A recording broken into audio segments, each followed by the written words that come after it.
The woman I saw when I was 8 years old was an older me.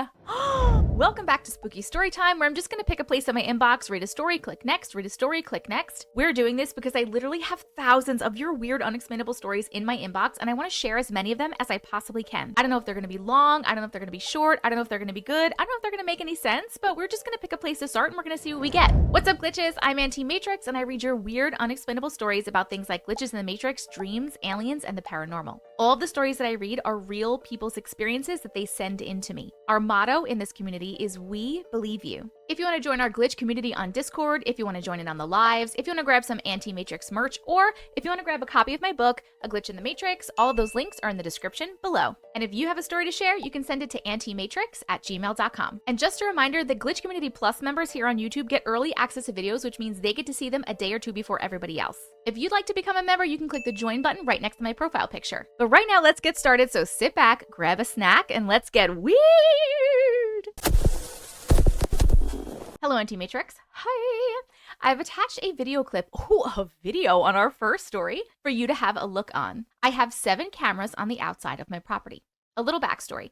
I live in the same house I grew up in, and my father bought this house brand new back in the early 70s. My father was a single parent who raised 6 kids, 3 girls and 3 boys. Sadly, only me and my little brother are still alive. Oh my goodness. I'm so sorry. I have felt a presence of something for years. I only feel the presence, besides the occasional out of the corner of my eye, a black blur, which is pretty normal in this house. One time, right after construction was complete on the ADU, my daughter stayed back there and woke me up with a blood-curdling scream at about 2 in the morning, swearing that a black figure was in that room with her. Mind you, she does not ever believe any of my nonsense. She does not believe in ghosts and sometimes makes me feel like a loon, to the point that she swears it was a man dressed in all black in the ADU. Windows in the ADU are really high. I went to the door and the doorknob and deadbolt were both locked. I told her to calm down and that she finally had seen what I had told her about for years. She still to this day says that the man had to get out somehow.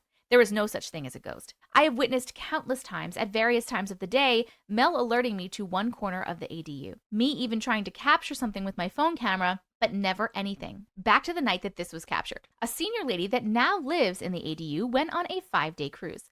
But my granddaughter, 20, wanted to stay back there while she was gone, just to spend some extra time with me. The problem was, she was a little scared. So she asked me if I would allow my dog to stay back there with her. Side note, my dog, Mel, warns me of presence with a low growl and intense eye contact, on occasion becoming aggressive with something I cannot even see, but I can feel it. He is a very well-trained dog. Different barks mean different things. He is so smart that I simply tell him to go see, and he walks the house before snuggling in bed with me. Oh, what a good puppy. My granddaughter knows this, and that's why she wanted him back there with her. The next day, she said that Mel would not be still.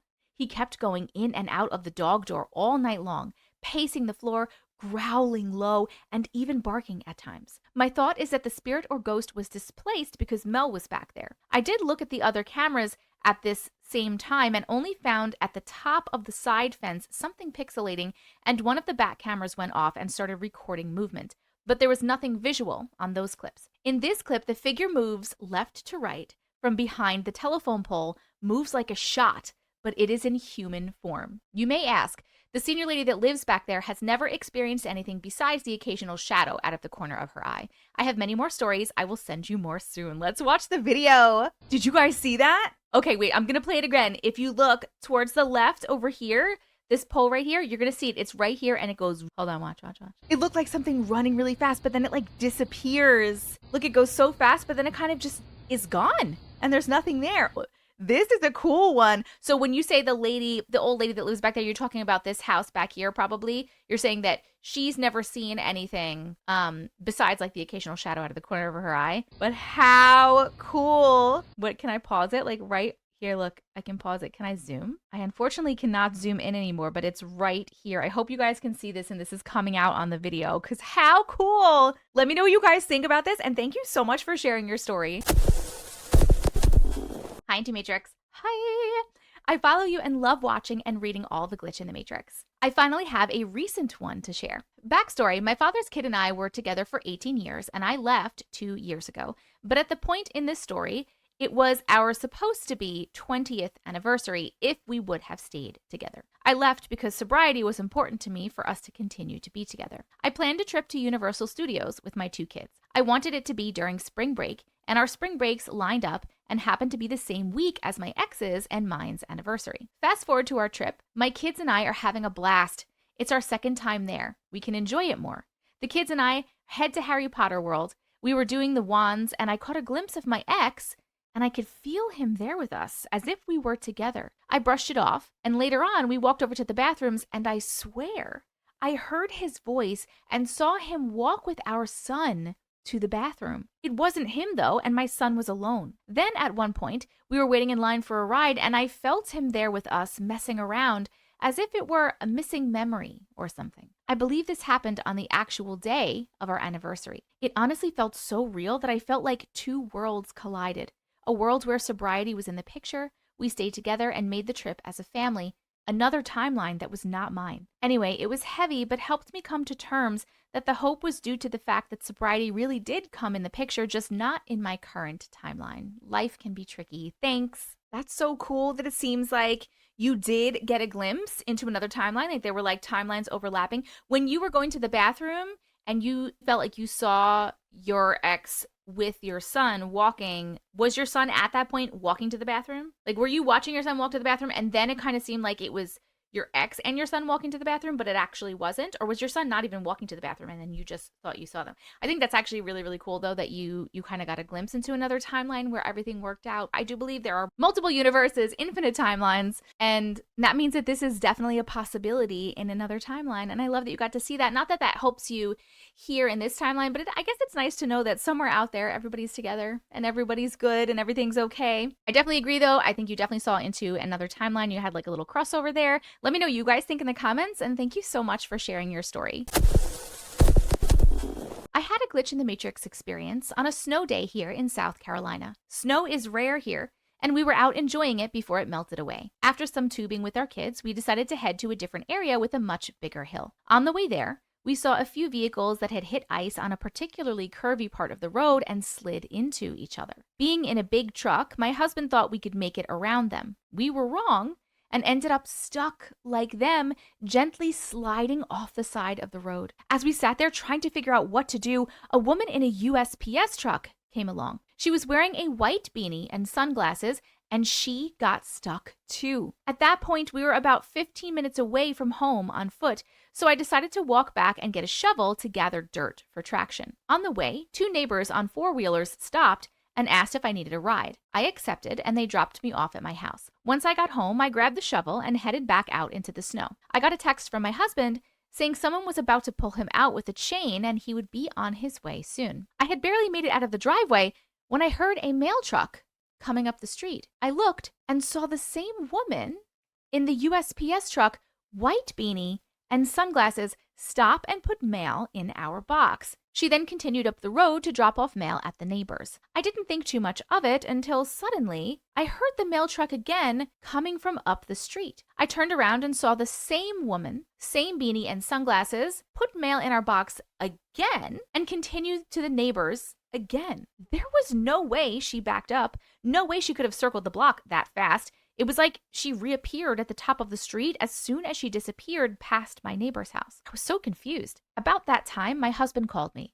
"You won't believe what just happened," he said. I interrupted him. "You won't believe what I just saw," and explained the glitch. He was quiet for a moment and then said, "Are you sure it was the same lady?" Not even questioning the 2 black cat Matrix moment. "She just got unstuck a few minutes ago and said that it was too dangerous and headed in the opposite direction." I asked, "So what happened to you then?" He said, "We got pulled out just in time. A truck pulling a flatbed with 2 4-wheelers came around the turn too fast and jackknifed. It would have killed us. And the lady in the USPS truck, we got her unstuck first and then they pulled us out. She said she was going home because the roads were too dangerous." Please tell me what happened here. What is happening? Okay, I thought you were going to say that when your husband called you, that he said that the lady in the USPS truck helped him get out or something like that. But that couldn't have been it anyway because she was already stuck. But how? Obviously, some weird glitch in the Matrix, maybe timelines overlapping. Maybe they did die, quantum immortality, and they jumped into another timeline. But then did you also jump into another timeline? Or like, is that maybe what happened? Oh my God, were you skipping a couple of timelines? Like, is that what happened? Like, is that why you saw her? Then maybe you skipped into another timeline, you saw her again. Then maybe you skipped into another timeline and your husband was like, oh, she just got out and went home. But why would you be skipping so many times? And if it was quantum immortality event for your husband and the kids, right? There were kids in the car? Yes, kids in the car. Your husband and kids, you wouldn't be connected to that because you were at the house, like you didn't die. So they would hop the timeline. You technically wouldn't hop the timeline. So I feel like that's not what it was. I just feel like you were like switching through a couple of timelines or something. I don't know. Or it was just some crazy glitch. This was actually a really cool story. Thank you so much for sharing this. Let me know what you guys think in the comments. Hi, Tessica. Hi. This is a story my friend allowed me to share with you. I think you'd find this interesting as it still boggles me.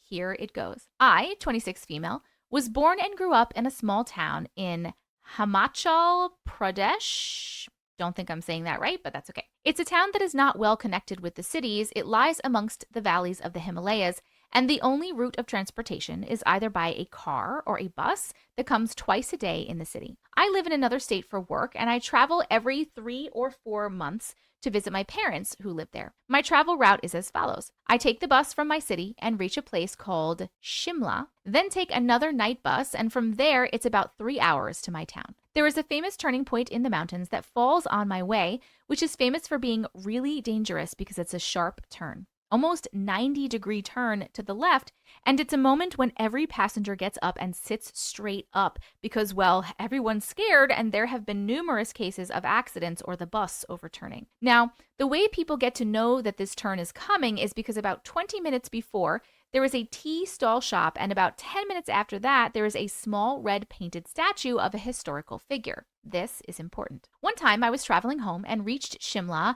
at about 10 p.m. From there, I got on the bus towards my hometown, which was not completely full. There were at most 12 passengers in the bus with me. I was so tired, I immediately went to sleep, and when I woke up, I looked around and everyone was sleeping and asked the conductor where we were. He responded that we were about to reach the T point. At this point, I was awake because once I get up, it's difficult to go back to sleep. I had my earphones on and I was looking out the window. The tea stall came and went by, and now subconsciously I was waiting for the red statue. I was still drowsy from sleep and kept opening and closing my eyes when I saw the tea stall again. I got confused and shook my head and realized I wasn't dreaming. I looked around and then at the tea stall, it was really there. Everyone was sleeping except the conductor, who was calmly sitting near the door and staring out. No one noticed, probably, but I stared at the tea stall to make sure I was seeing what I was seeing. I was not scared, just utterly confused, so I convinced myself that I probably dreamt the time before. This time I sat attentively waiting for the red statue. I stopped listening to music. Then I waited, and there came the red statue. I was relieved and I sat down comfortably. I was doing something on my phone because now the turning point was coming. Usually conductors wake up the passengers when this point is coming for some reason, but this one did not. I sat there waiting, and then I saw something that made my blood run cold. We were passing by the red statue again. I could not believe it. It was impossible. I said. I sat up, a little frantic, and called out to the conductor. I said, "This, again, something is wrong." The conductor looked at me with concern and showed me the shh finger. I made a fuss and a few passengers woke up. Could it be another statue like this? But it wouldn't make sense because we had been traveling for quite a while since the last one, and by now the turning point should be there. Looking at me, the conductor got up and sat down beside me and tried to calm me down. I sat back because I felt like I'm dreaming. This cannot be happening. Our bus then stopped like 10 minutes away from the turn at a rest stop, and every passenger got off. I was still in shock, and then heard a man say to his wife, "I swear I saw it twice." I immediately sat up and asked him, what did he see? He said the tea stall passed by twice. I then told him I saw it too, and that the bus passed the statue twice as well. He looked at his wife and said, "I don't think we have passed the red statue yet." He looked scared. Confused, I sat on the bus and we started to drive, and suddenly my brain went off. There it was, the red statue. I looked at the man, and at this time, everyone was awake. I made sure I was seeing what I actually thought I was seeing, and I clicked a picture in case this happened again. Looking at me, the old conductor saw me and sat beside me again, and I told him what I saw. He said, "These are deep mountain regions, and many accidents have happened here. These things happen. I can't accept what you're saying, but I won't deny it either. You're not the first person to experience this. To this day, I cannot believe this happened. I've traveled many times since then and never experienced this, but I know for sure I was not dreaming that day. Plus, someone else also experienced it. I guess it was just a glitch in the Matrix or whatever." Yes, it was. I believe you died. I think this is definitely quantum immortality. I think the train went off the freaking tracks or whatever, the bus, whatever, and you died, and then you jumped into another timeline that made you go back a little tiny bit. Whoop. And then you went again. And then you went again. And I think maybe the same thing happened to the other guy. Maybe in another timeline he also died and he just came back. And that's why you both saw things twice and were freaking out. I wonder how many people on that bus would have seen the things multiple times if they had been awake. Like, would you have all seen it and you all jumped into the same similar timeline together? Do you know what I mean? Or not? And I bet you that's what's happening when he said this happens a lot. You're not the first person to experience this. That's probably what's happening. I mean, that's all I can think about. Or it's a weird glitch in the Matrix. And the glitch, whatever's going on in that area, is what makes people die. Or maybe there's like a portal in the area that sometimes you go through and come back and like kind of repeat a little bit. I don't know. These are all theories, but that was a really cool story. Thank you so much for sharing. Let me know what you guys think in the comments. Hi, Auntie Matrix. Hi. Thank you for providing a safe and welcoming platform for experiencers and believers alike. You're welcome. Thank you for being a part of our community. If I can anonymously submit a story, yes, I believe and hope it can help others. Friends, you are always anonymous. Just FYI, I will never share any of your information unless you ask me to. I, like so many others who write in, have a lifetime of paranormality I could report, but I'm compelled to share this one experience in particular after hearing you read the story of the woman who was plagued by a gargoyle-type entity with red eyes, I remember that one, which possessed her fiancé and fed off her fear, only leaving when she told it she wasn't afraid. I remember that one. For years, I experienced nocturnal infiltrations or spiritual abductions by dark entities, which took several forms, sometimes the form of a human home invader. One time, a tall man in a brimmed hat, often simply very dense shadow forms. These followed me wherever I moved, through every chapter of life. While the presentation may change, there were always a part of the experience which remained constant and I could rely on. For instance, the experience would always begin with a low, thundering rumble, disturbing my sleep. The rumble seems to begin deep inside my brain. Those that have inner ear muscles control thing will know what I mean. It's similar to that sound. Then it spreads throughout my entire body. The rumble would start faint but grow all-consuming loud. The vibration of the noise seemed to cause my own cells to vibrate. Or, like sifting flour over a bowl by shaking the sifter, it felt like my consciousness was being sifted out of my body. The rumble starting always meant I, or at least my consciousness, was about to go on a journey of terror against my will. Just like with sleep paralysis, this rumble would be accompanied by an intense urge to flee, but I am completely paralyzed and cannot utter a peep. After years of experiencing this, probably 1 to 2 times per month, I knew there's no fighting it. I could never wake up, though I've nearly always drenched my clothing in sweat from trying so hard to move. I finally learned to stop fighting and to give in. Here's what happened on the last and final event. I was taken to a space of almost total darkness. It felt somewhat cave-like, only in that it was unpleasant, maybe damp, and had the impression of irregular walls. I was laid flat on my back, and I knew what it meant. I recognized it. I knew the dark entity, even darker than the darkness itself, would arrive soon to eat. What? It would loom over me, taking whichever form elicited the most fear and consume the fear. I know others on your page will know what I mean. You sleep far longer on these occasions, but wake up so exhausted because your energy has been consumed the night before. Literally consumed. As I lay there paralyzed from the neck down, I realized there's another younger woman to my left. There was some form of slight illumination of our faces in which I could see that she had long brownish hair, I think in a loose side ponytail. We could just barely turn our heads to each other. We were spaced about 6 feet apart. She was in complete panic. Her eyes were so helpless. I knew I needed to help her. Something in that moment snapped for me, like the jig was up. I knew what I had to do. I had enough control of my face to give her a calm yet insistent look and as slight a reassuring nod as I could manage with my restricted movement, as if to say, do as I do, watch me. Don't look away. You'll be okay. I don't know why, but I knew they would come from me first, and this is where it probably gets difficult for listeners to understand. I welcomed it into my heart. I've worked on my speciesism a lot in recent years, overcoming my arachnophobia and finding peace with all creatures. When the entity arrived, I simply decided to love it as a mother would, feed it as a mother would. I genuinely felt forgiveness and empathy for it. I looked lovingly at it and conveyed as clearly as I could that I'm aware it needs to eat, and I have nothing but understanding for that. I maintained a serene facial expression and, most importantly, genuine serenity in my heart. Well, guess what? That spoiled the milk. My lack of fear was their lack of sustenance. It lost interest immediately, and I woke up in my bed knowing things had forever changed. Here's how I know it wasn't mere sleep paralysis or night terrors. I haven't had another episode in the several years since this has happened. A lifetime of sleep paralysis doesn't just quit forever after one instant of confronting your nightmares. I know this is a long shot, but there's at least a small chance that the young woman I saw is on your page. An even smaller chance that she remembers this happening. I will leave out my self-description just in case she's out there and can provide corroboration by describing me. Wherever she is, I hope she is able to understand and implement what I tried to show her.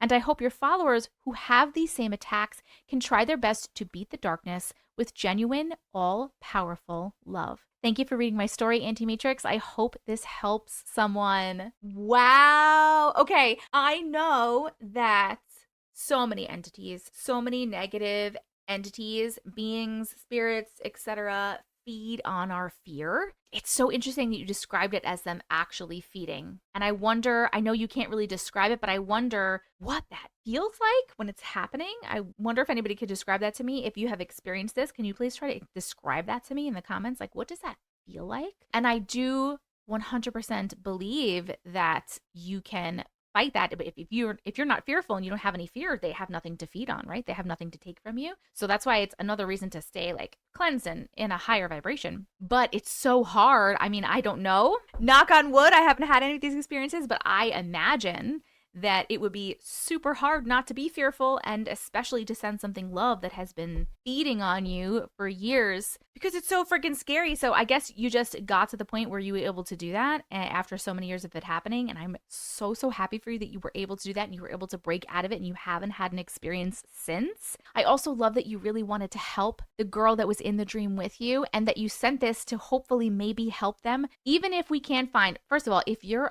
out there, please, in the audience, comment on here, but also email me. My email is auntiematrix@gmail.com. Email me and be like, I'm the person in the story. I'm the girl from the dream. Like, that's me. That would be so cool. And if that happens, I will get you guys like in contact with each other or something. We'll figure it out. But even if that person isn't watching, because like what are the odds, right? The odds are like 1 in a freaking million bajillion quadrillion that specific person would see this video. Even if not, though, there may be other people out there that are experiencing this same exact thing or something extremely similar, and your experience in just trying to be love and not be in fear in that moment, and that stopping it for you, may help a bunch of other people. So I'm really super glad that you shared this story. Thank you so much for sharing this. Let me know what you guys think in the comments, and let me know if anyone has experienced this too, or if the girl is here. Let me know. Hello, Auntie Matrix. Hi, I'm Reese, a 29-year-old from the United Kingdom. I've always held a belief in the paranormal, though I was unaware of it until an actual event occurred. When I was 17, I was kicked out of my home and referred to a hostel in my city, which was rather isolated, about 45 minutes from the city center. The hostel was divided into 2 wings, each containing 10 rooms, along with a central common area that led to the staff office. The doors to this common area were locked at 11 p.m., preventing any access to it or the opposite side of the building. One evening, my housemates and I, on my wing, there were 6 of us total, as 4 had recently moved out, decided to use a Ouija board. Oh, a Ouija board story. I gotta love these. We gathered in my room, the largest on our side. The two adjacent rooms were empty and locked due to ongoing renovations after the previous tenants moved out. We formed a circle around the table and began the Ouija session. We greeted the spirit, moved the planchette around the board, and then started asking questions. When the last person asked, "Are you a good spirit or an evil one?" 3 loud knocks suddenly emanated from the locked room next to mine. None of us could explain the source, as we had checked to ensure that no one was playing a prank on us. Feeling unsettled, we said goodbye on the Ouija board and decided to go to bed. Later that night, around 2 a.m., an overwhelming urge compelled me to close my window. As I reached for the handle, I noticed a dark mass of energy outside. It felt as though it was gazing into my very soul, which terrified me. It vanished before I could blink, leaving me with no explanation of what I had witnessed. Fast forward 2 years. 2 years. After the hostel, I moved into a shared house with a roommate whom I will call X. The house was a Victorian structure built in the late 1800s and was detached from the neighboring properties. X had a military background and frequently relocated due to his father's high-ranking position in the army. This particular week, X traveled to Singapore to visit family, leaving me alone in the house. Before he departed, he entrusted me with his keys for safekeeping. X's room was located at the top of the first flight of stairs, while my bedroom occupied the attic. 2 days after X's departure, I was in the attic watching an episode of South Park featuring World of Warcraft when I remember that episode, by the way, when I heard footsteps ascending from the ground floor, traversing the landing and moving up the stairs to my attic room. I opened my bedroom door at the top of the stairs, only to find no one there, which was unsettling enough to prompt me to call a friend to stay with me until X returned. The next day, while my friend and I were in the living room chatting, I distinctly heard what sounded like a baby crying in the kitchen. We exchanged glances and simultaneously asked, "Whose baby is crying in the kitchen?" We got up to investigate and saw a figure approximately 6 feet tall. It appeared translucent like smoke and disappeared as quickly as we noticed it. We confirmed to each other that we had both heard and seen the same thing, reassuring ourselves that we weren't losing our minds. 2 weeks later, I moved out, and to this day, whenever we meet, we try to make sense of our shared experience. It has been 9 years since I encountered the dark mass or heard any strange noises like the knocks or cries from my youth until 4 months ago. Currently, I reside in a 2-bedroom apartment where one room serves as my sleeping quarters and the other houses my gaming PC. The living room is adjacent to the 2nd bedroom with my gaming setup. One night, about 4 months ago, I was working on a project in my office with one headphone in my right ear when I heard tapping, followed by TV static coming from the living room. This was peculiar since the TV was switched off at the socket, as I am quite introverted and usually watch everything on my PC, only turning the TV on when I have guests, which is infrequent. I stood up from my desk and heard voices, akin to a group of people conversing over one another. I noticed the glow of the TV illuminating the living room. However, when I entered the room, the TV was off and it was eerily silent. A few days later, while lying in bed, it happened again. I sat up in my bed and watched as my living room transitioned from darkness to being illuminated by the TV, accompanied with a group of voices talking over each other, but this time it was different. It was considerably louder than the time a few days previous. This filled me with dread, leading me to pull the duvet over my head and wait for the disturbance to cease. Nothing further has occurred, so I hope whatever was trying to reach out has stopped for now. That's so weird that came out of nowhere. That like it was literal years and years since you used the Ouija board, so I don't think it was something like attached to you that followed you from the Ouija board, because nothing really happened. But that's like so weird. It just came out of nowhere, and it was like the TV was switched on and there was a group of people like talking and hanging out. Do you think it was like a group of ghost people that used to live in the house and it was like residual, like a residual haunting, you know what I mean, where they were hanging out and having a party in the living room or whatever happened? Do we think it was a residual haunting? Do we think it was just like timeline crossing over and timeline overlap? I'm not really sure, but all these things are really creepy, and I'm glad that nothing else has happened since for you, but very weird. Thank you so much for sharing your story. Let me know what you guys think in the comments. Hi, Auntie. Hi. First, I want to start by saying I think you are amazing, and what your platform stands for is amazing. Giving all of us who have experienced weird and unexplainable things a community where we feel believed and understood is amazing. So thank you so much. I'm not sure how long this will be, so if it does seem to drag on, I apologize. First of all, thank you for being a part of this community. I love you so, so much. We believe you. And second of all, we love long stories, so if it drags on, we'll be very happy about it. So some backstory. Me and my partner have been together for almost 5 years, and this happened when we had not been together very long. He took me to meet one of his longtime friends, let's call him Chad, for the very first time. And just to note, I have always been able to see and communicate with the other side ever since I was a little girl. I have always been very sensitive. All I knew about Chad was that he was a combat medic for a while but got discharged. But we pull up to this 2-story house with huge bay windows in the front, and before I even ever get out of the car, I have this uneasy feeling. And I tell my partner, I don't think I want to go in. But he tries to reassure me everything is fine, and after about 10 minutes, I give in, and I go in to meet this Chad guy so I could get it the heck over with. We walk in, and Auntie, when I tell you, the air in this house was so thick, it felt like you were walking through fog and could barely see in front of you, and that is not an exaggeration. The whole time I am standing there while the two of them catch up, I'm constantly looking behind me. I keep hearing children giggle, but I think at first he might have kids, so I ask him, how many kids do you got? And he informs me, only one, and he is with his mother right now. I knew he wasn't going to have kids. I'm so curious at this point. I ask him if I can look around, and his exact words, I shit you not, are, sure, just don't pay any mind to my 16 demons in the basement. What? Nope.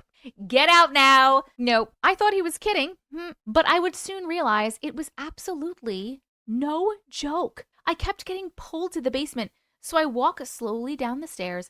The whole time the lights are flickering, and this was no small basement. He had it set up sort of like another living room, but all the furniture down there was very old, very. He later told me it belonged to his great-great-great-grandmother, and they have kept it in the family for years. But anyway, when I finally get all the way to the bottom, what I saw still gives me chills because there were candles all lit in a circle, and on the table in the middle was a Ouija board, and sitting around the table were exactly 16 figures, all wearing long black robes, and I stood there in complete disbelief at what I was seeing. I was paralyzed, and all in one quick motion, every single one of them turned their heads to look at me. All I could make out was their eyes were hollowed out, but somehow still dark red that glowed. It was like the rest of their face was blank. That's the best way I can describe it. I stumble backwards when they turn around.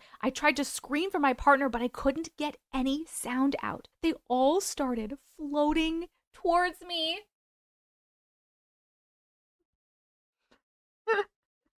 In a very, very slow way. The same time this is happening, I hear what sounds like a whole group of children behind me, all laughing in a very sinister way all at once. When I was finally able to get up and run, I shoot up the stairs and out the front door, and it was already dark. It was midday when I went down there. My partner and Chad come out asking me where I have been and tells me they have been looking for me for almost 2 hours. I was so confused because I swear to me it felt all like that took place in a short time span, but apparently I had been down there for almost 2 hours. I still have no clue what happened during the missing time. I haven't been back to his house since, but I still have terrible nightmares over that night. Where do you think the missing time went? I would love to hear your thoughts and opinions as well as all the glitches. Love you so much. Thank you for a chance to tell my story. Oh my God. Are you for real?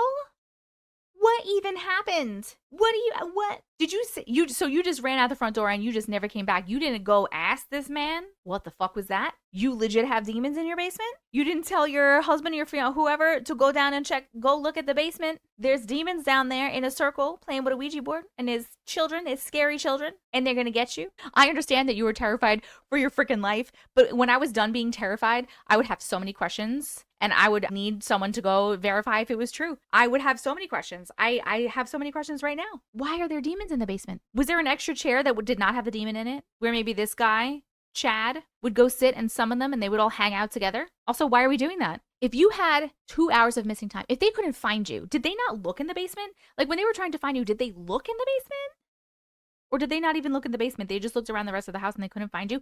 And for 2 hours, So obviously, clearly, it's not an alien abduction, right? That's like a time loss thing. This has to be, I'm wondering if maybe when you went into the basement, because there were all these demons, or maybe there was like the time down there was different. You know what I mean? Or maybe like you walked into like a portal. You were inside like a portal of like another dimension full of demons and children, and they were coming at you because they were like, what are you doing here? Who are you? I don't know. I literally, this is a crazy ass story. I need answers. I have so many questions. Let me know what you guys think in the comments, and thank you so much for sharing this. Hi, Auntie. Hi, first time sender. Hello and welcome. Just jumping in. I was visiting a neighbor after work. Jay asked me over to help her with a Halloween display. I've been there before, but I've always entered the back door. You enter to a little area where a washer and dryer, bathroom, and deep freezer are. There is a door that enters to another hallway that I never entered, and honestly, I didn't want to. This particular day, I meet her at the front of the house.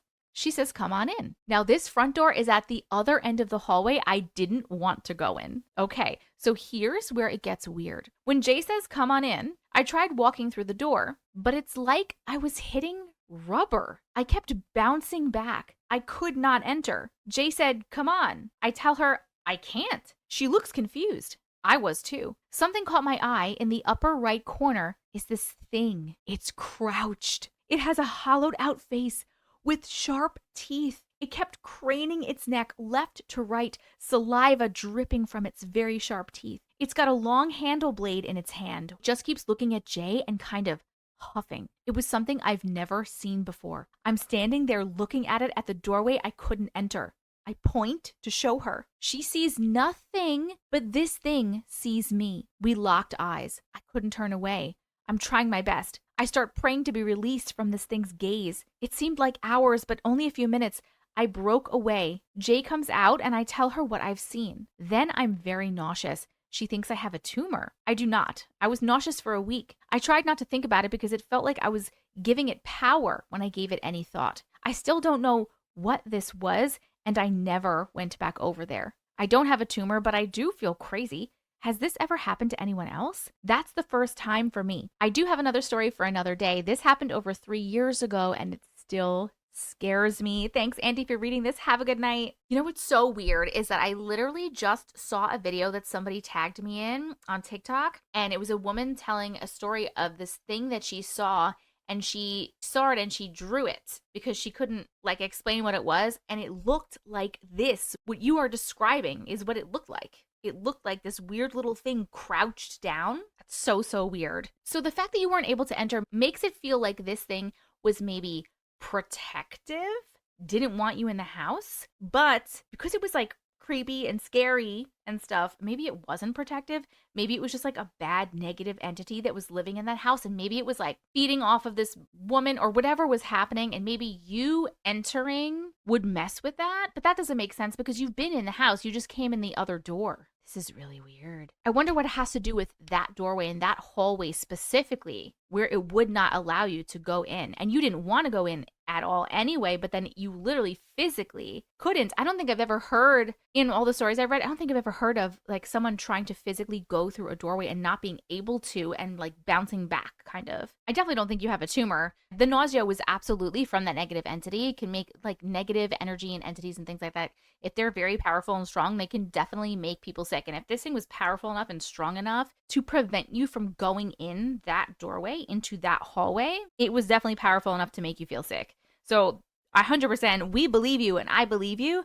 I'm just trying to figure out what it was doing. Like, why would it not want you just in that one hallway? I don't know. I need some answers. Let me know what you guys think in the comments, and thank you so much for sharing your story.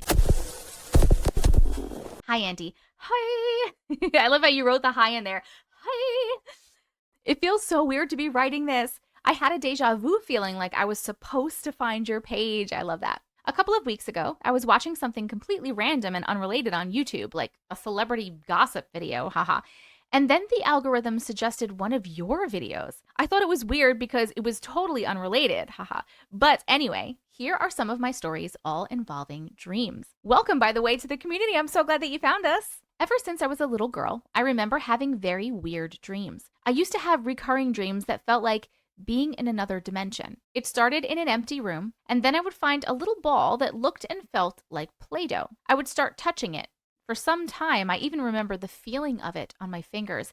And as I touched it, it started growing and growing, filling the room, which had no doors or windows, until it took over the whole space and suffocated me. After having that dream several times, I began to recognize when I was in it. As soon as I found myself in that room, I would know exactly what was going to happen, so I didn't touch the ball, but it grew anyway. I was just in the dream waiting to die? I don't know, because when it expanded, I would just wake up. But that helped me, even as a little kid, to know when I was dreaming and even expect certain things in my dreams. I've experienced recurring dreams ever since, but it's like one goes away before a new one starts. After the ball dream, the one I remember most is a tsunami dream. In that dream, I am at my great-grandparents' house. I'm sure it's that place, even though it's not close to the beach. Then I see a wave coming in, and it's so fast, I know it's just going to sweep us away. In the dream, I'm with my younger brother. The wave hits us so fast, I hold his hand and we get carried away by the water. Then, as quickly as it came, it goes away and we are able to stand up again. In my dream, I know my mom died because my thought is she was closer to the beach. I started looking for my dad, and the dream jumps straight from the wave to my brother and me arriving at a shelter where we find our dad. A few years ago, I went for a reading because I've dealt with anxiety all of my life. It was like inner child therapy / energy reading. In that session, they asked me about recurring dreams, so I told them the story about the tsunami. The person doing the reading told me I had to talk about the dream with my brother and sister. I love my siblings, but we're not very close, so we don't talk much. But that week, we were getting together for a family birthday, so I mentioned my dream when we were all together, and we were shocked to find out we'd all had the same dream. It was exactly the same for the three of us, but in each person's dream, the pairs were different. I was with my brother was with my sister, and my sister was with me. We talked about the dream and concluded that it must have some meaning, so we agreed to tell each other whenever we had it again. Time went by and my aunt was diagnosed with cancer. One day, I had the dream again, and that week, I saw my sister, so I told her. She told me that she had the dream too. We believe that dream announces death. We started wondering if it meant our aunt would die from cancer. But I told my sister I didn't think so because I'd also had a dream where our aunt was happy, glowing, and healthy, so I didn't believe it was about her. At the time, no other family members were ill. A couple of weeks later, our grandmother died. She hadn't been sick. She was 80 but super healthy. We had a family lunch and she mentioned feeling sick, so she went to lie down. I went home and fell asleep, and in the morning, I got the news. I'm so sorry. Not directly related, but still connected. In that same period, I went out for an astral chart reading. I love getting info from the universe, haha. Same.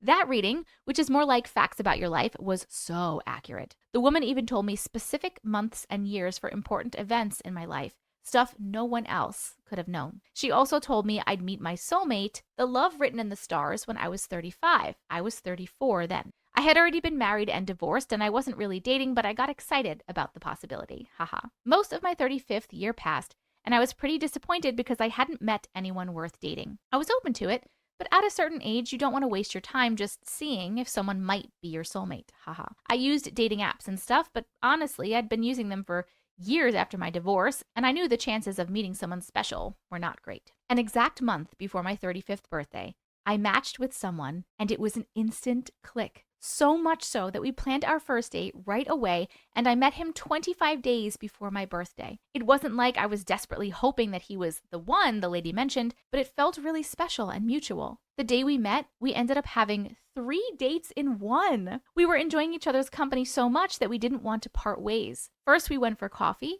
then to a carnival, and after that, even though it was already late, we decided to go to the movies. Right after that day, we started spending lots of time together. We got along so well, I really fell in love. But after a year, the dynamic started changing. He felt like he wasn't ready for commitment, even though we were clearly in a relationship, so we broke up. It was so sad and so hard for me, like losing my best friend. He did some crappy things after we broke up, so I was pretty sure that that was it. Last year, I went for an Akashic Records reading. For anyone listening who doesn't know, the Akashic Records are a storehouse of all information, past lives, current life, and potential future paths. They're described as the universe's supercomputer or a cosmic database for each person. In this reading, the message they had to share with me was that my dreams are my gift and I need to learn how to interpret them. I told the woman about my tsunami dream and she told me it wasn't a dream. It was a memory from a past life. And she said my ex, the one I met at 35, was there too. I hadn't even mentioned him in detail. I did ask about our relationship, but the info I got had been really general. When she said this, I just started crying. She told me that we've met in every life, over many, many lifetimes, and in the life where the tsunami happened, he saved me. It's so weird because I never dreamed about him being in that scene, and I don't remember anyone saving me. But anyway, we were broken up at the time, and she said I needed to do rituals for karmic healing to heal from the relationship across past, present, and future lives. I did what she told me to do, like it was doctor's orders. Everything from writing and burning a letter to thanking him without speaking to him, to letting go of things I still had that were his, to tapping to release grief stored in my body, etc. We weren't talking, and he already had another partner, so I thought that was it. Some time passed, and it was his birthday. I reached out and even got him a gift. I just felt like we'd reconnect. As soon as I reached out, he asked me to go out. He had broken up with his partner, which I didn't know when I contacted him, and we reconnected. He'd been doing therapy during our time apart, and it really felt like starting a relationship with a new person. It's been really wonderful without the issues we had the first time. One day, I got the courage to ask him if he'd ever had recurring dreams. He said yes. So I casually asked, "Have you ever dreamt about a tsunami?" And he said, "Many times." OMG, I almost died. Haha.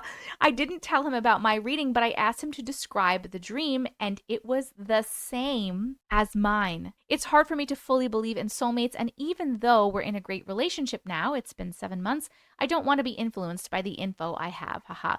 But I've suffered a lot in relationships before, so now I'm really careful. But oh my God, I don't know if he's truly my soulmate, but now I do believe in past lives and that my dreams have meaning. I have more dream stories, but I'll stop there for now. Thank you so much. I hope the story gets read. I'd love to know if anyone else has shared dreams too.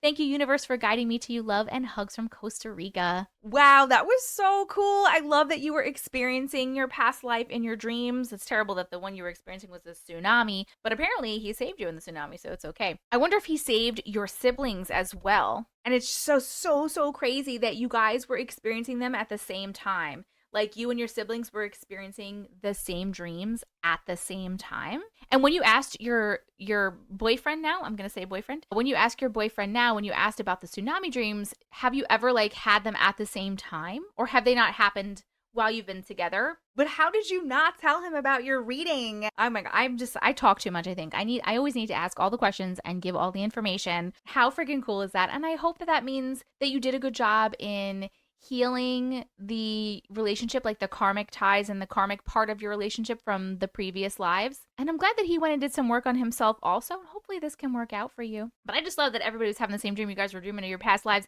and he was there saving you. Like, how freaking cool. So even if for some reason it doesn't work out now, at least you guys were like together in that past life and he was saving you. We have definitely had multiple people that had shared dreams before. This definitely happens many times. It happens a lot. So if anybody else has that's happened to them in the comments, let us know. Let me know what you think of this story in the comments. And thank you so much for sharing your story.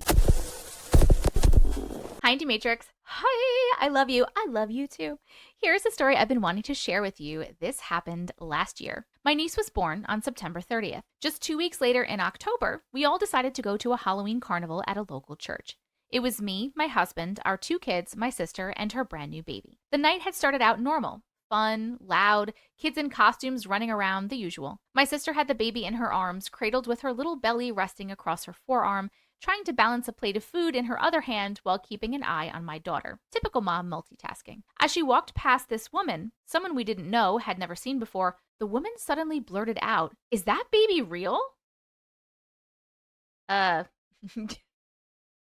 What? Caught off guard, my sister said, "Yes." Then the lady snapped. She said, "Well, you shouldn't be holding her like that," all sharp and judgmental. Then she turned to my daughter, looked her in the eye, and said, God bless you, and reached out and touched her shoulder. What? My sister was weirded out and just brushed it off, calling my daughter to keep walking. When she got to the table, she told me what had just happened, and I remember thinking it was strange, but maybe just some overly bold church lady or someone a little off. A while later, my daughter said she had to go to the bathroom, so I took her. My sister came too to change the baby. We were in there for a few minutes, nothing unusual. But when we came out, that same woman, the one who had made the comment earlier, was sitting right outside the bathroom. She was mid-conversation with someone, but the moment we walked out, she stopped talking, turned straight toward us, and said, "Oh my gosh, I have to see her." Then she reached out and touched my niece's foot. Immediately, the baby started screaming, not just crying, screaming. The sound ripped through the air like she was terrified. My sister stood there,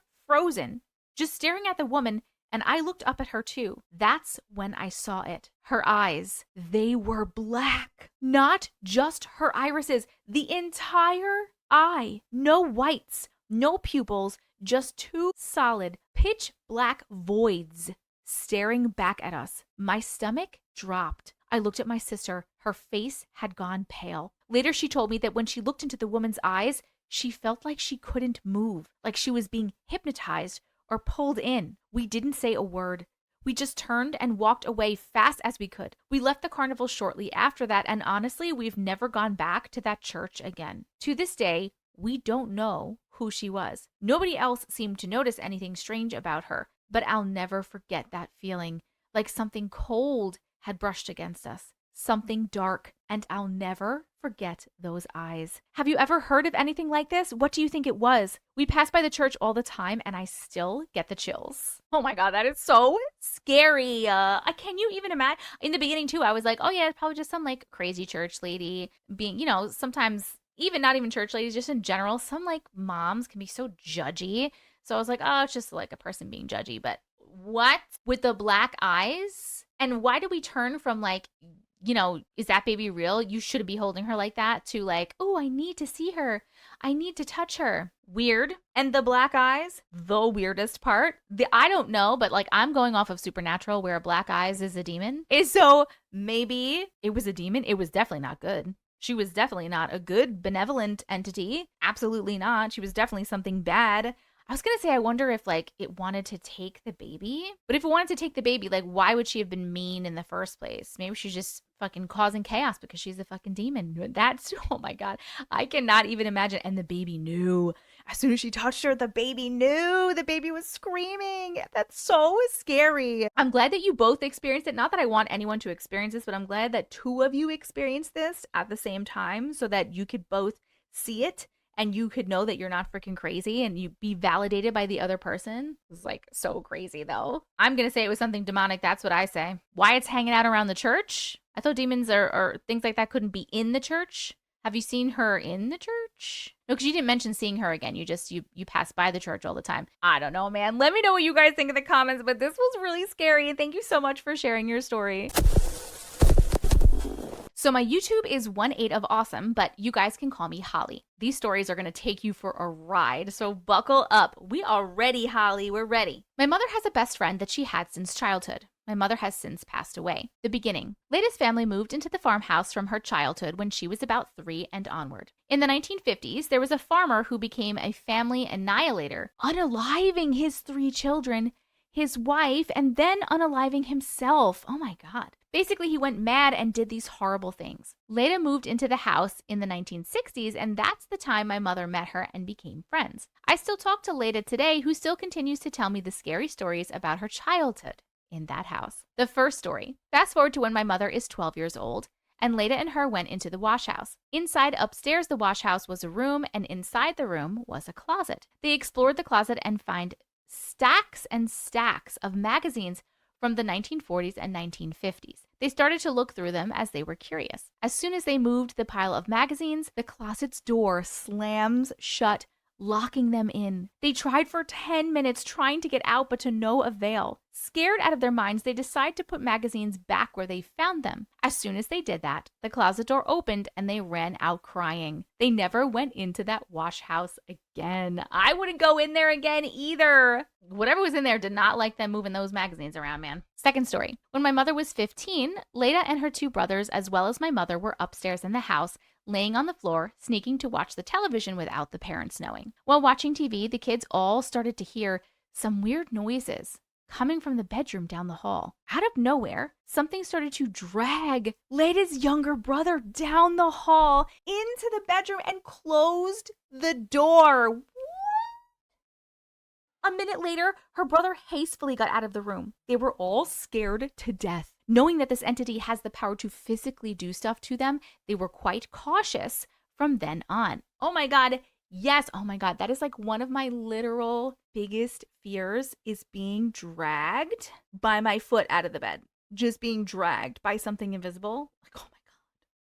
So scary. Third story. When I was a baby in 1985, my mother brought me and my siblings over to Leda's house to pick Leda up for an outing. My mother walked into the front door and stood at the base of the stairs, the same stairs where the brother was dragged, waiting for Leda. As soon as my mother tries to go up the stairs to hurry Leda up, the front door slams shut and she starts to hear loud footsteps that sound like they are circling her. My mother yelled for Leda and gathered me and my siblings and ran out. The door wasn't locked. From then on, my mother never went to the house again. Yes. Conclusion. There are a lot more stories than they shared, but maybe another time. Leda's family still owns the land that house was on, but for a while rented it out. Tenants never spent more than a month living in the house because of the entity, which my mother and Leda believed is the farmer that annihilated his family so long ago. Eventually, they had the house torn down and had a new house built in its place. The same things were happening in that house as well,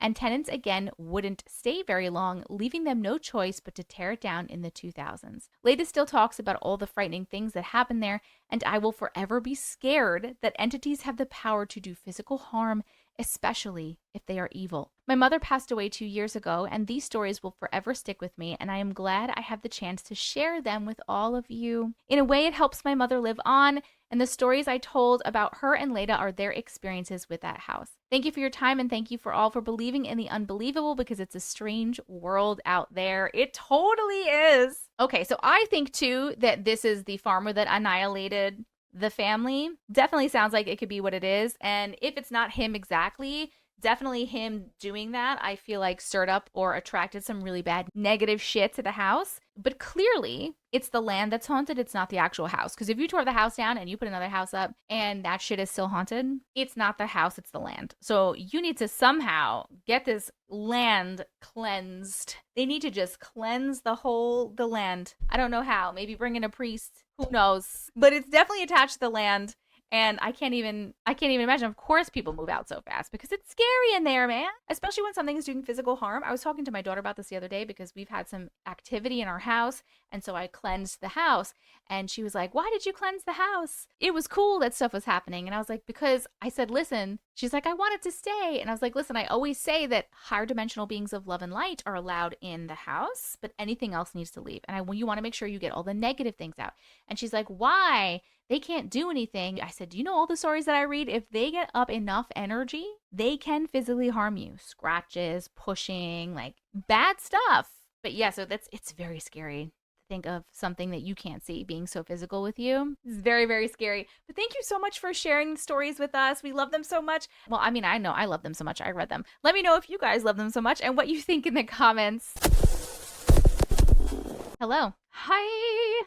I remember where I was before I entered this body. Okay, this sounds like it's going to be cool. I'm excited about this one. A little about me. I'm a 40-year-old female married with 2 kids. I've always been able to see spirits since I was a little girl. I could see them, smell them, feel them, dream them. I think my birth is the reason behind my ability. I was born with the umbilical cord wrapped around my neck 3 times and came out not breathing. I think I must have tapped into both worlds of the living and the beyond. Here's my story of the white room, is what I call it. In this room, it's above the clouds. Everything in this room is white. The walls, the ceiling, the floor. The people that work here wear white suits. They're tall and they're thin. The workspace is only consisting of men that I can see. I am a boy, an adolescent boy. I can only see what I can when I look down at my body. I'm not wearing a shirt. I have no chest hair. I'm only wearing a loincloth. I look Native American. I have tan skin and I'm muscular looking. I am sitting down on the floor in this white room. I feel embarrassed for being naked,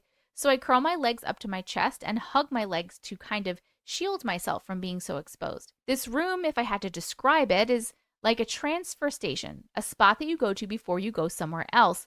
From my vantage point where I'm sitting, I can see to my left, about 10 to 20 feet away, a desk, and there's a lot of paperwork on it and books. Everything on the desk is nicely neat and organized. There's a man sitting in the middle of the desk, behind the desk. He looks like he could be the boss. There's men coming to the desk, dropping off papers, and then leaving. These men come in orderly, in aligned fashion. I see people coming and going that don't work here, dressed in different types of clothing, different areas.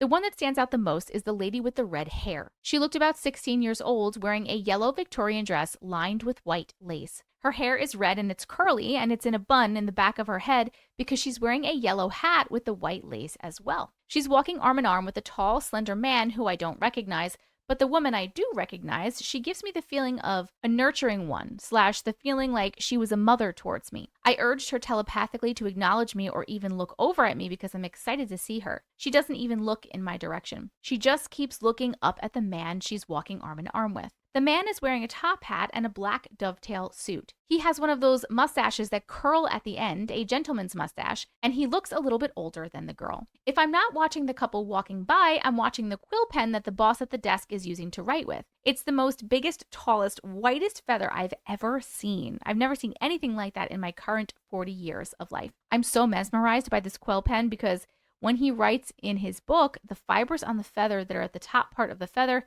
move elegantly and softly and gently. The next thing I know, I'm standing on the side of the desk with the boss, and he touches a leather brown binding book. And when he touches the book just opens to the next page. He says to me, options to choose from are limited because people are in a rush to be reborn to witness a catastrophic event. What he meant by that, I do not know. He lists names of both males and females. With each name, he gives me details about each name. For an example, one that I remember vaguely, he said I could be a man that's born into a rich family. I come from wealth. I become a rich entrepreneur as an adult. I marry 3 times, have 3 wives and 6 children. I die young in my 40s. The only happiness I feel is the happiness I get when I get to buy something with my money. But as soon as I buy something, that happiness is gone, and then I'm off to buy something else to fulfill that void. At my funeral, nobody's crying because they're glad I'm dead because I never given anybody real love or appreciation. Oh my God, that's freaking rough. I can't remember everybody else that he named or their stories or details, but I do recall him saying to me, "This time, don't you think you should experience true love?" I nodded and I said, yes, I want to experience true love. He then writes in his book, and the next thing I know, I'm standing at the edge of this room and the wall opens up like a sliding door would. Then there's a worker on my right and he tells me I have to jump. When I look down, I can see earth. I see the water, I see the land, I can see the clouds. I'm afraid to jump. I don't want to. So the guy to my right says, "You have to jump. You have to jump now." And he pushes me. So now I am falling towards the earth. When I was born, remember, the umbilical cord was wrapped around my neck 3 times. The OBGYN said to my mother, "It's like she doesn't want to be born. It's like she doesn't want to come out." Oh, because inside my mom, I was thrashing around, moving my arms and legs as if someone was falling. Growing up, I knew who I was going to marry the first time I saw him. I knew we were going to have 2 kids together, a boy and a girl. Guess what? I seen my husband in 1998 at the age of 13. We got married in 2006, and I shared 2 kids together, a boy and a girl. It was his eyes I recognized instantly. I also know how many grandchildren I will have to be seen. I guess I remember some details said about the name Christine, my current life. I have so many more stories to share. Wait, there was a part 2. Let me get to the part 2. As an adult, I always wondered where that memory came from. It's the very first memory that I have, the memory of that white room. So when I was 19 to 20 years old, I went on AskJeeves.com. Oh my God, you guys remember AskJeeves.com? And I typed into the search bar, people that remember past lives. I stumbled on a website and I was reading through people's testimonies and stories about things that they remember in their past lives or before they were born. I got to an entry on page 16 and it was called White Room. So I instantly clicked on it and it was like reading my own words, but not exactly. He didn't mention the girl with red hair and yellow Victorian dress, but he described the place as a transfer station and everything was white, including the suits the workers wore. He mentioned the desk, the stacks of paper, and the books. He recalls picking a name and the sliding door and looking down and seeing Earth. What he said that I don't remember is, he said the lights on Earth were mothers about to give birth and he had to choose who his mother would be. I don't remember doing that. This was really, really cool. This gave me vibes. What's that movie? Is it Soul? I don't know if it's a Disney movie, but it's an animated movie It gave me like those kind of vibes, but how freaking cool that you remember from before you were born. And that you also found another person that remembers as well, having that kind of experience and that like exact place that you were remembering. That's like so cool. The crazy part to me is that they made you go back so fast. Like you decided what you wanted to do or whatever, and then they were like, all right, you gotta go. Go now. Go. You gotta go now. Go now. And when you saw, did you see the things where you were picking your mom? Or was that just the person that you read their experience to where they have like the little glowing dots and like you got to pick your mom? And because I wonder if like when you saw them, could you know anything about the moms that you were picking, or were you just like picking at random? You know what I mean? Because like I believe that we have like a soul family and we have like reasons that we go to Earth, and that you pick certain people for certain reasons because you're supposed to be experiencing certain things and learning certain lessons. So I'm wondering if this like ties into that, or if this is something different completely. But either way, this was like super duper cool. I love that you remember this. I love that you were validated by somebody else. Has anybody else had this kind of experience? Please let us know in the comments. And thank you so much for sharing your story. Hi, Jessica. Hi.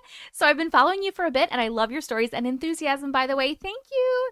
And I just finished watching the story about the gargoyle-looking demon with red eyes followed this lady throughout her life, and it kind of reminded me of something I've experienced on and off since I was 13.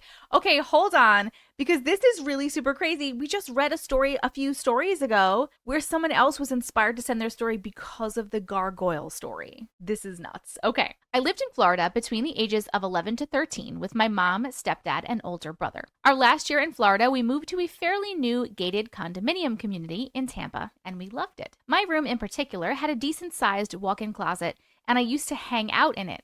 I'm not sure why, but it just felt more private. I had made a couple of friends in school. We will call them Lainey and Savannah for privacy reasons, and we were all interested in witchy and paranormal things. We convinced ourselves we were a trio of witches and we were meant to be friends. Lainey occasionally read our tarot cards and we watched scary movies. For my 13th birthday, I had a small party and invited my two friends to stay the night. Lainey brought a Ouija board and some candles, and all three of us agreed to play with it. We locked my bedroom door, went in my closet, lit candles, shut off the lights, and closed my closet door behind us. That is brave, locking yourself in such a little tiny spot. Sitting in a triangle, we put our fingers on the planchette and started asking if anyone was with us. Nothing happened. I don't remember the following questions because frankly they aren't important, but eventually the planchette began to move. At this point, we thought one of us was messing around, so we said, if someone is really here, then do something to prove you're really here. The candle light flickered. Savannah and I got spooked,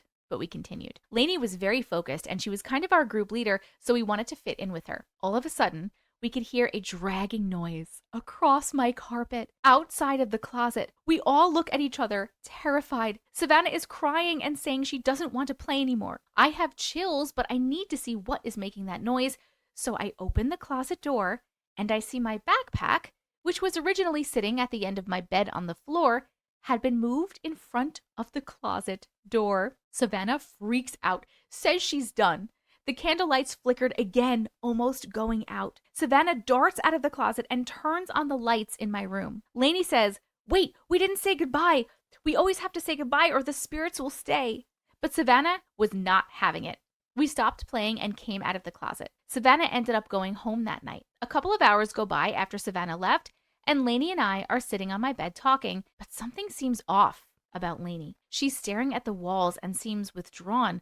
So I ask her what's wrong, and she looks at me, but says nothing. Her eyes looked as if her pupils were completely dilated, and I swore the color to her eyelids, top and bottom, were rosy. Out of nowhere, I could see veins in her face. I kept talking to her, but she wouldn't respond. She just kept staring at me, and eventually I got really scared, and I shook her. She finally snapped out of it, and her eyes looked normal again. She didn't even seem to think anything was wrong and got a little annoyed with me for shaking her. A couple of weeks go by. Savannah and I decide to stay at Lainey's. We watched movies and we stayed up late. I think it was around 12 p.m. or so when Lainey says, I can move things with my mind.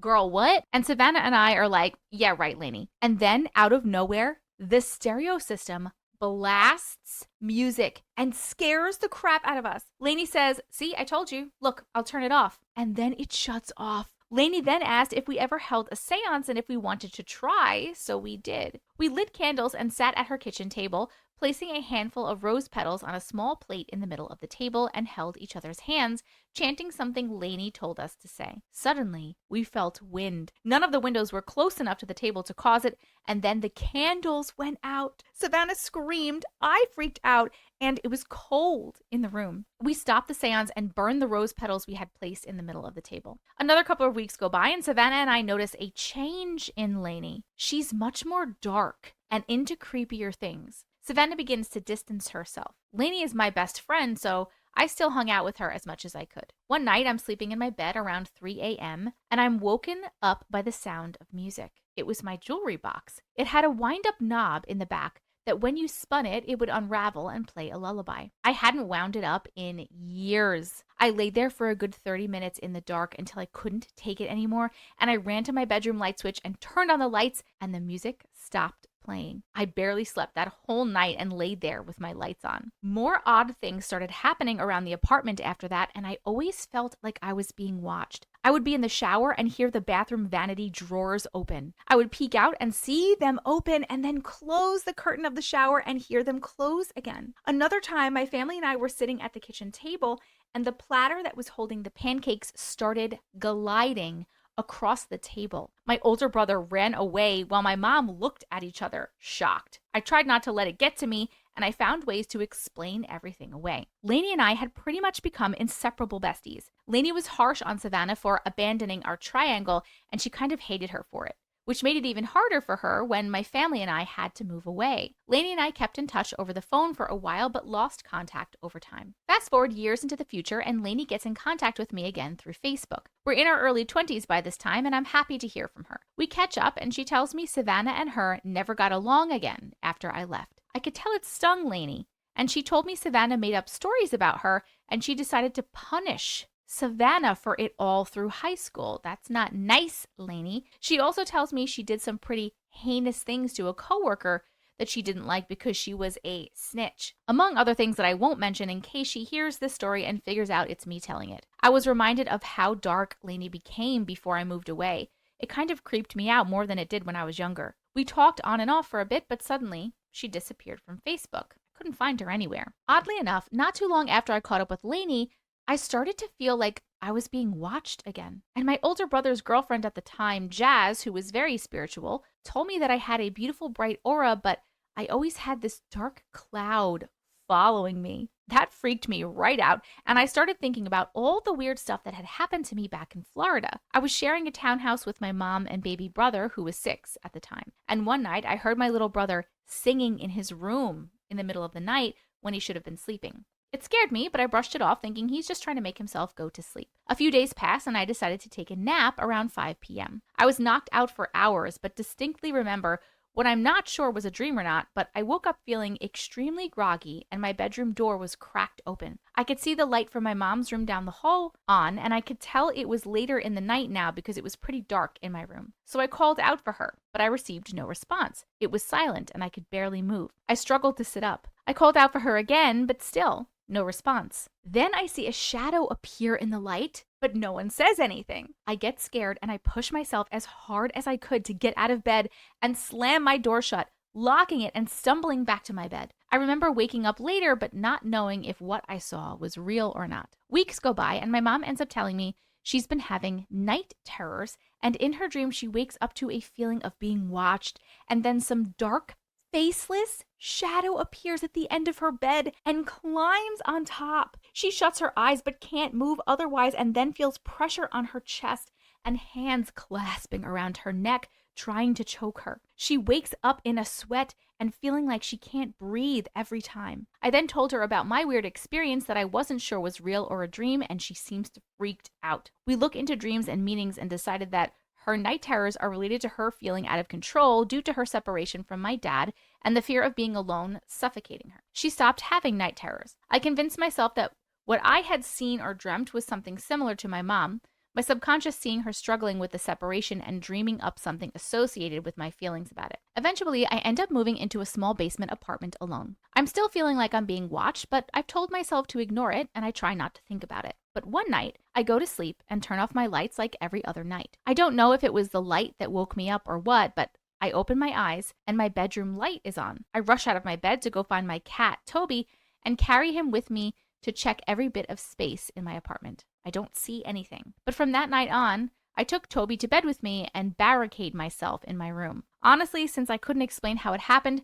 I was suspicious of my landlord sneaking into my apartment, so barricading myself in my room made sense to me. Until I started hearing whispering at night. Not loud enough that I could understand what was being said, but I knew it was happening. I told my brother's girlfriend about what I had been experiencing, and she told me I can banish spirits by telling them that they are not welcome. Yes, use your words. That same night, I heard the whispering again. I seized this opportunity to see if what I was told would work. I spoke to them and told them to leave me alone, that I did not want them there, that they were not invited.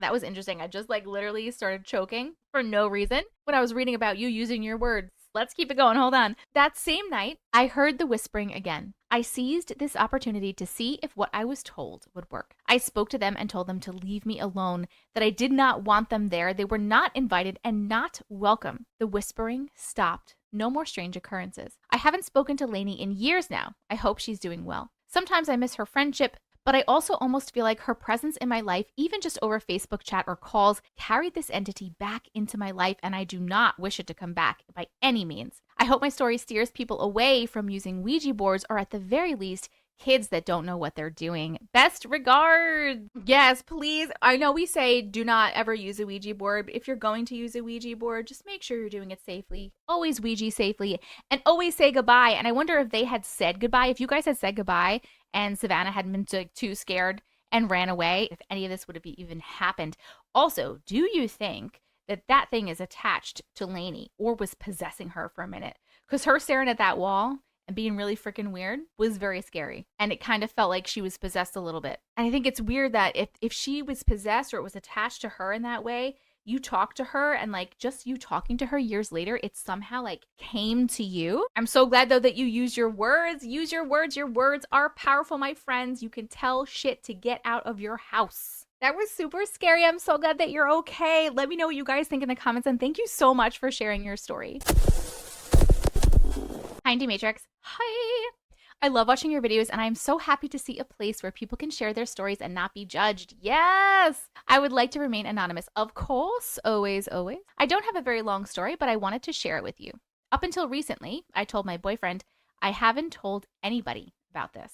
I feel very special that we get to hear your story. So when I was about 8 or maybe 9 years old, I'm 37 now, I remember going to the grocery store with my mom, like I always would. She gathered the groceries and we headed to the checkout counter. As the bagger was bagging up our groceries, I noticed a woman walked in and just stood at the end of the checkout counter just behind the bagger boy. She seemed to be in her early to mid 40s maybe, medium length hair, short in height, and wearing a t-shirt and jeans with flip-flops. I didn't really think anything of it at the time, but she was staring at me for about a minute, and then she smiled. Mind you, this was in the mid-90s, so it didn't really creep me out. I just smiled back. My mom had just finished paying for the groceries, and we were about to walk out, and the woman was gone. Recently, I have been watching Glitch in the Matrix videos and came across one that brought back that day, and the reason that it did was because the woman I saw when I was 8 years old was an older me.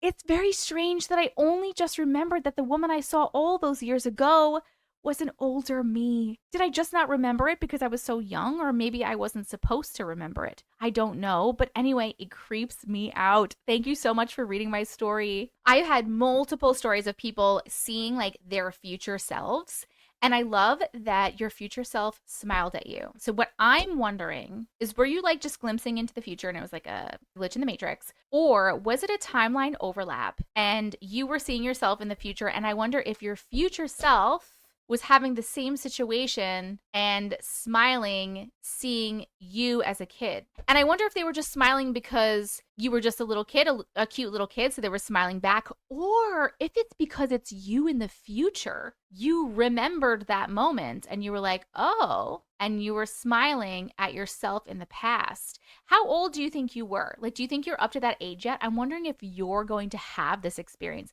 How crazy would it be? You said you're what, 40? I forget what you said you were, but imagine in a year or two or something like that, when you're the age of the lady, that you're at the store and you see yourself as a kid and you know what it is and you smile because, like, what a cool fucking experience. Do you think that that's what happened? Oh my God, I would literally die. If that happens, you have to tell us.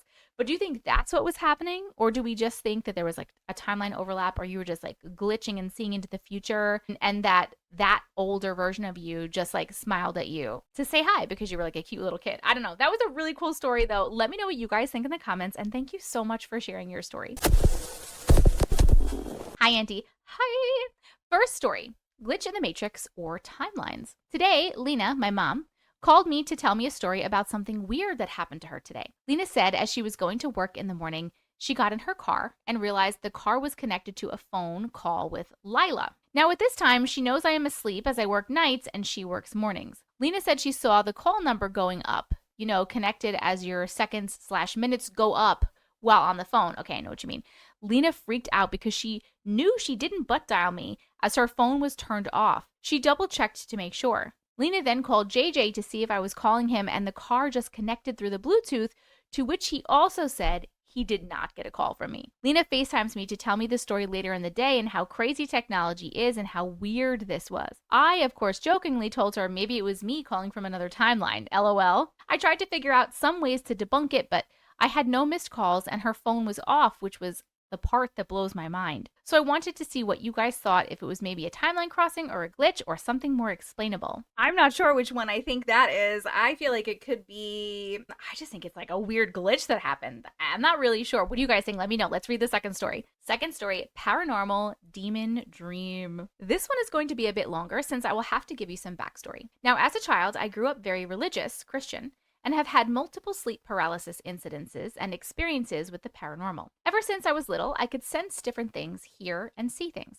I am also very emotional and feel deeply, and I am not sure how I could explain what I mean, but it's almost like I am sensitive to other people's moods/emotions. So it sounds like you're an empath. Is that what you mean? I am great at giving people advice, but taking none for myself. LOL, I'm hard-headed. The layout of my home is kind of important for this story. I live on the end of a private street with JC, my spouse. The house, once you drive up, is a big driveway area, a back patio with stairs where we normally enter from, and we are surrounded by woods. Yes, it creeps me out, especially at night, but it is a beautiful home. Now, in my dream, I was inside my home and my husband JC was leaving for work. JC wears his Apple Watch religiously, important to the story. So as JC is leaving for work, I see him pull out of the driveway, but I told him to stop since his watch was left behind and I was going to give it to him to charge in the car since it was low on power. I go inside the house and get the watch and the charger and begin to exit outside from the back deck down the stairs to hand it to him. Now, as I was heading down, I am able to see like little shadows/spirits, mostly dark like little smokes. And to me, this represents seeing through the veil between us and the spirit world. I, of course, ignore it, but I get stopped midway down the stairs by someone at the window near my stairs. Not sure who this was, telling me to stop, that the person I am heading to, JC, is not him. I get confused as I can clearly see it's him, JC, and I don't recall him pulling completely out as his truck was still there. Again, I begin to proceed with more caution, but get told a second time that it is not him. At this point, I listen, and I head up the stairs as fast as I can, and JC proceeds to follow me and corners me at the entrance. So almost like Supernatural, the show, JC's eyes turn completely black, and his face changes to this pale man I do not recognize. Now again, I grew up religious, so as soon as this happened, I put my hand on him and I started rebuking it, which for the people who may not know, it is basically casting him out in the power of Yahweh, God, Jesus, or whoever you believe in. Basically, all it says is, I rebuke you in the name of blank, and you ask it to leave and never return back. The power is in you, and your words are very powerful, as you like to say. Yes, we just talked about that. So to the end of the story, I rebuke him, and then I wake up. That's how most of my demon/nightmares usually end and how I wake up from them. Sometimes if I can't physically speak it out loud, I repeat it in my mind until I wake up, and it works every time. I have multiple stories I can share on the paranormal side, but I wanted to keep this short. Love this community, and I am so happy to be a part of it. I hope you find my stories interesting and let me know your thoughts. Bye! Bye! We're so glad you're a part of the community too. Thank you so much for being here. I love that you had something in your dream that was protecting you. You definitely had a protective spirit, whether it be like a guide, an angel, an ancestor, a guardian of some sort, like whatever it was. I definitely think you had a protective being or spirit in your dream that was helping you out. And I don't know what would have happened if you just went back to the car instead of like trying to get away from JC in quotes. I guess maybe it doesn't matter because JC followed you anyway, but I do love that you used your words. So powerful, and you got it to go away. So basically, what it sounds like is if you're having these recurring dreams with some sort of demon or something in them, some sort of bad negative entity, there's probably something either in your home, attached to you, or something. I don't know if you've tried cleansing. You should definitely cleanse yourself, cleanse your house, cleanse your space, and keep using your words because it's clearly working. But if you said that it happens, wait, did you say that it was recurring? Yeah, that's how most of them end, and that's how I wake up from them. If these are recurring, maybe not the same exact thing, but if you're having dreams, multiple dreams of this demon thing trying to get you, or a demon thing, or whatever the fuck it is trying to get you, then you're getting it to leave in your dreams, but it's clearly still hanging around. So you might want to try to do all of the cleansing things and get it like permanently away. But I love that you're using your words. And that is what I think. Let me know what you guys think in the comments. And thank you so much for sharing your story. Hi, Auntie Matrix. Hi, and what's up, glitches? I just have to share the two stories that stick out the most to me. Story number 1. When I was ages 17 to 21, I worked at a call center with my mom, who was the manager, as well as my brother and his girlfriend. We all had carpooled with my mom because it was over an hour one way. The way we would sit every day was my mom drove, I rode passenger princess, and my brother and his girlfriend would ride in the back every day so they could snuggle. This is important later. One morning, I was already dressed and completely ready to go when my mom came in to tell me that we would be leaving in 5 minutes. I didn't have this planned out as I was ready to walk out the door, but I looked at my mom and said, "I'm not going to work today." And she said, "Okay, are you sick?" And I said, "No, I'm just not going to work today." She kind of looked at me weirdly and said, "Okay." I had a normal day and was at my friend's house when I received a message from my dad saying that my mom, brother, and his girlfriend had been in a pretty bad wreck. Everyone was pretty banged up, but we're all okay. The next day when I saw her car, I lost it. The passenger side of the dashboard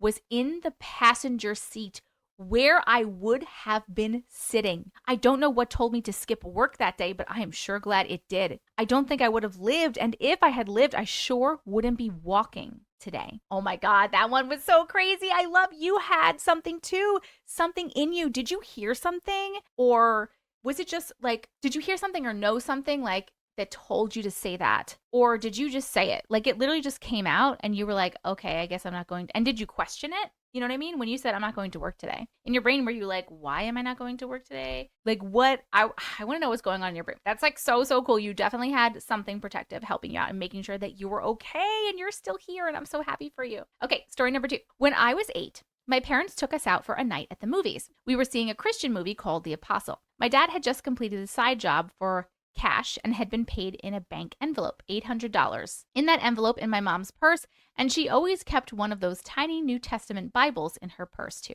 Anyway, we get to the movies and get the works. Popcorn and candy and drinks for all. So with her arms full, Mom just kind of slung her purse on the floor and didn't give it a second thought. About halfway through the movie, I had to go pee, so I went to the bathroom. But on my way back to my seat, I saw this old woman sitting directly behind us, and I could tell she was digging or rifling through something. This was 1997, so way before the days of a phone light to illuminate anything. The movie lets out at about 10 p.m., and Mom starts trying to find the keys to our 1971 beautiful Chevrolet, but the keys were gone. This old hag had used her cane to get my mom's purse handle, and that is what I saw her rifling through. But you know what was left in there?